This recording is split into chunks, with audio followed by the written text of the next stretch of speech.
So usually when I'm faced with a blank canvas, I start with cropping out in big shapes in order for me to show what I'm trying to do. So now I'm drawing this Pokemon, but I try to map out its main features first. You can see I started with kind of a triangle shape here. And in the triangle shape, now I'm starting to mark where all its basic features are supposed to go. In still kind of the same line, I don't blur it, or I don't not press down enough. It's all kind of the same weight line. And I'm trying to literally just map up its basic features. You can see it has segments in there. I'm also trying to show those, but it's not that always I'm starting with the head or the face. You can see here I actually started with the foot, and I went to its tail and I put on the left hand, and now I'm working on the face. But you can see that when you start with that big envelope shape, it's easier for you to go back and map up other features, like the main features, after you've done that. And here's the beauty of digital art. You can see I stretched up there a little bit. If I was doing traditional art, that would not be possible. So now what's happening is I am taking a more thicker pencil and I'm on a new layer. And now I'm trying to be more definite and adding in kind of like an ink layer here.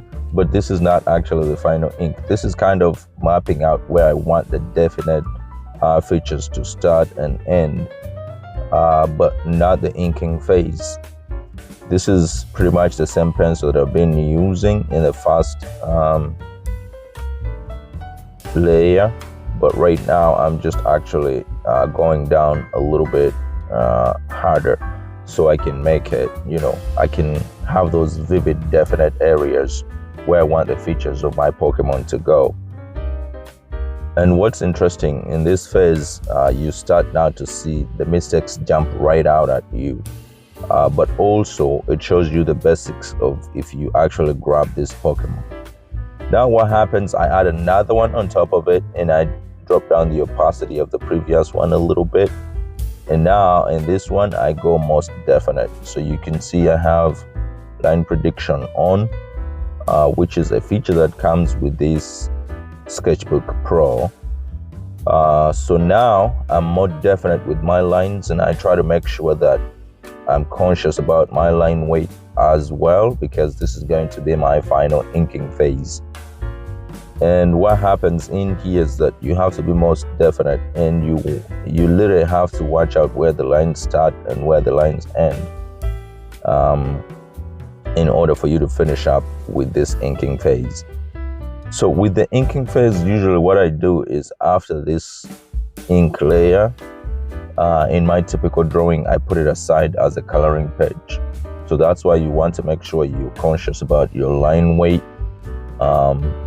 and you put on some prediction first, so you have those smooth running lines through your sketch.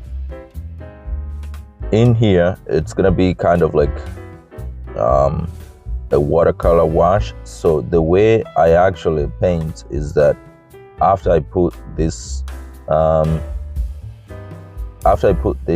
layer down with the ink, I go underneath it, and that's why I actually put my color. You can see right in here that when my color goes past the line a little bit, the line still stays on top of the color.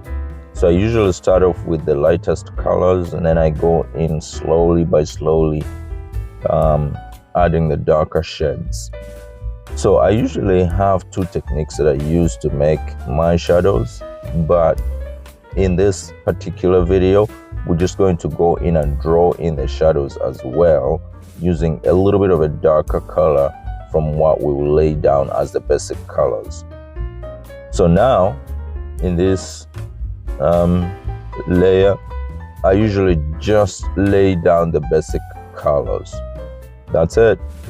You make sure they're as flat as possible, but also keeping in mind where you want the highlights as well as the shadows to go. So you can either go lighter or harder to make it darker or to make it a little bit light. So now you can see, now I made this color a little bit darker, and I'm going in with where I want kind of the shadows to be in order for me to get a little bit of a variation there. It's still the same color that I laid down. It's kind of a golden color that I laid down at first, but now I just put a little bit of a shade to it, so it's a little bit darker in order for me to kind of see my shadows in the dark area, to give me a little bit of a variation here in this Pokemon. It gives it a roundness. It also gives it a little bit of a three-dimensional look, which I kind of like. So now you can see our drawing is starting to come up a little bit better, and you can now see where I wanted to have those vivid lines when I was inking.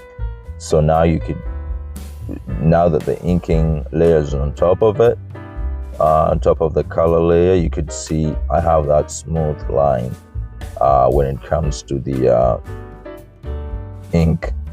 Now I put in the eyes a little bit there.